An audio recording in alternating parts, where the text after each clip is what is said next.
La forêt domaniale de la Malmaison, ou Bois de Saint-Cucufa, est gérée par l'Office national des forêts, l'ONF, d'après un plan de gestion pour la période 2010-2024. Cette forêt, qui connaît un dépérissement important dû à la maladie du châtaignier, la maladie de l'encre, a fait l'objet de coupes rases.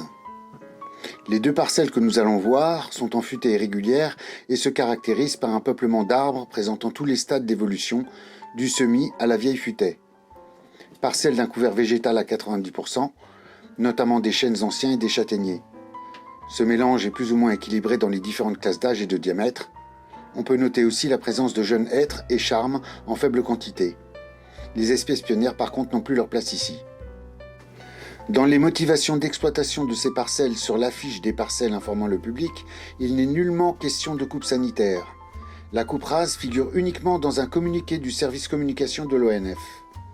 Or, la coupe réalisée est très importante, avec un couvert végétal que l'on ne doit plus qu'aux chênes encore sur pied.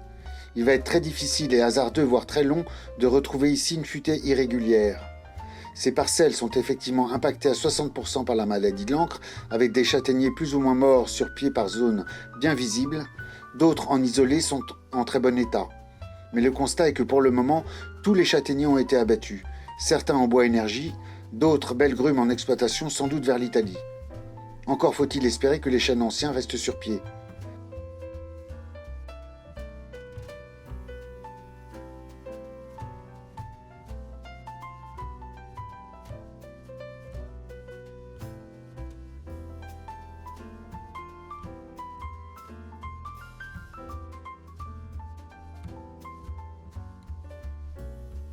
Nous ne sommes pas ici dans une gestion en futaie irrégulière jardinée, dont le but serait de sélectionner pied à pied tous les arbres morts, y compris les chablis et certains vieux chênes sénescents.